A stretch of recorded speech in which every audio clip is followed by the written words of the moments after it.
Every apex predator you've ever feared hunts with one of two strategies: overwhelming force or deadly precision.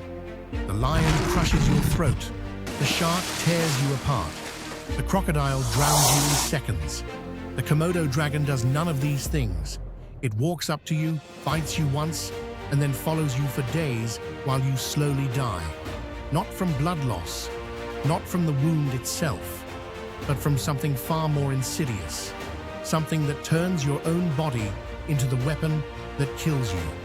This is the largest venomous animal on Earth. And the more you understand about how it actually kills, the more you realize we've been telling the wrong story about it for over a century. The Komodo dragon exists on exactly 5 islands in Indonesia, nowhere else on Earth.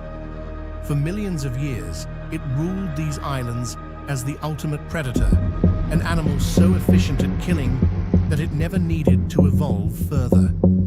At 3 meters long and weighing up to 90 kilograms, it's the largest lizard alive. But size isn't what makes it terrifying. What makes it terrifying is patience.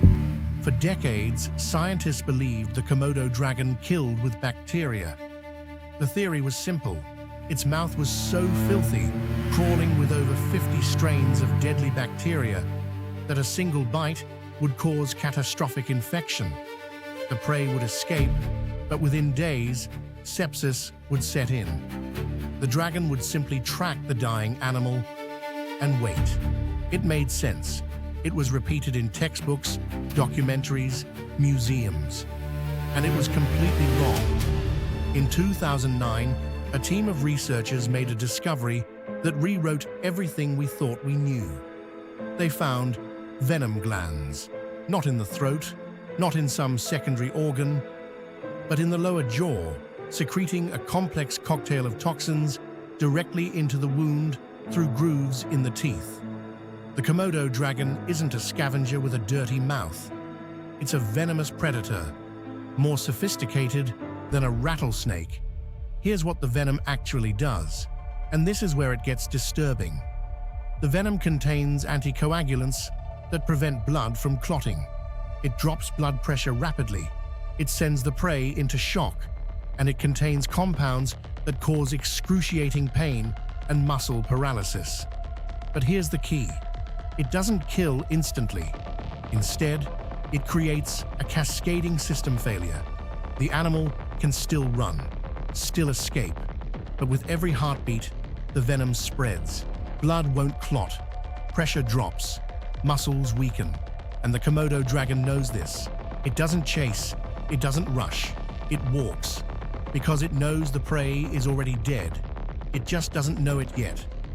Studies using GPS trackers show that Komodo dragons can follow a bitten animal for over 4 kilometers, not running, walking, sometimes for days. They're not scavengers waiting for bacteria to do the work. They're persistence hunters, using venom as a timer. And when the prey finally collapses, sometimes miles away from where it was bitten, the dragon is there. But the venom is only part of the horror. Komodo dragons are intelligent, far more intelligent than we gave them credit for. They hunt in coordinated ambushes. They understand terrain. They know where prey drinks water, and they wait there, motionless, for hours. They can recognize individual humans. They remember patterns. Some researchers believe they may even plan attacks days in advance. One documented case involved a dragon that stalked the same watering hole for 2 weeks, learning the schedule of deer that came to drink, adjusting its position each day until the attack was perfect. This isn't instinct. This is strategy. And then there's what they eat.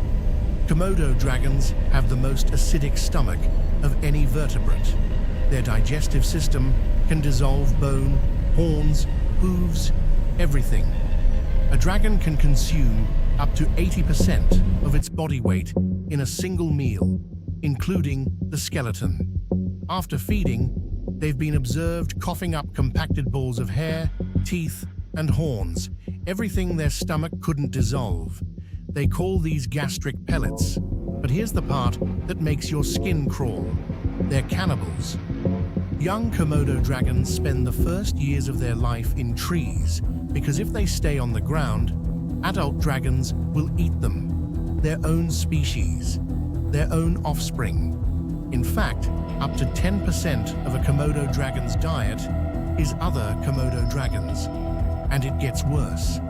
They've been documented digging up human graves and consuming the bodies.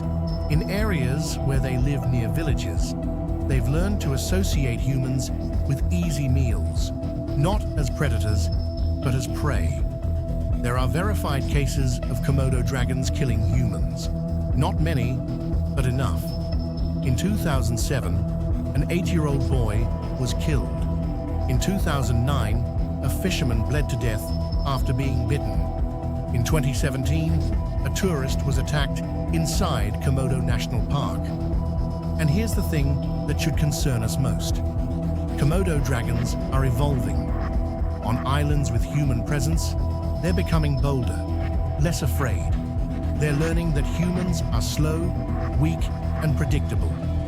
Park rangers now carry large forked sticks, not to fight the dragons, but to pin their heads down long enough to escape. Because once a Komodo dragon decides you're prey, there's no convincing it otherwise. For millions of years, the Komodo dragon has been a perfectly designed killing machine. It survived the extinction of megafauna. It outlasted giant monitor lizards twice its size. It watched the world change around it and adapted to every shift. It didn't need to get bigger, didn't need to get faster. It just needed to be patient. And that patience, that cold, calculated willingness to wait while you die slowly, is what makes it more terrifying than any predator that kills you quickly. Because when a lion attacks, it's over in seconds. When a Komodo dragon bites you, the hunt has just begun. Somewhere on a small island in Indonesia, a dragon is lying motionless in the shade, waiting, watching, its tongue flicking out, tasting the air for the scent of blood. It's been waiting for millions of years. It can wait a few more days.